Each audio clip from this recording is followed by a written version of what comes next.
আজ রাতে মোটামুটি 8:30টা নাগাদ আমাদের পাড়ায় শিবনাথপুর কার্জিপাড়া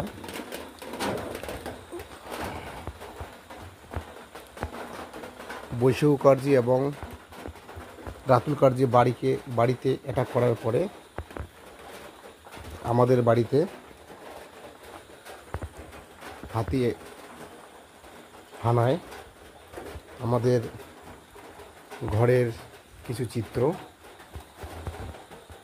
এখানে ধান রাখা হয়েছে, ধান খেয়েছে এবং বাড়িতে অনেক জিনিসপত্রের কিছু চিত্র, একটি হাতি।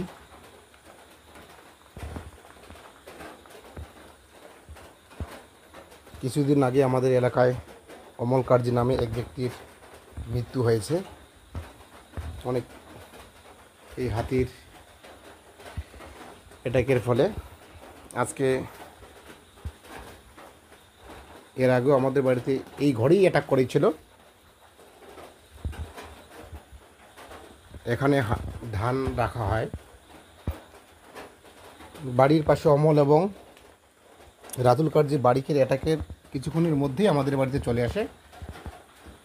বাড়িতে মা বাবা ছিল, ভাগ্যিস আমি ছিলাম না। তারই কিছু চিত্র রাত্রিবেলায় তুলে ধরা হলো।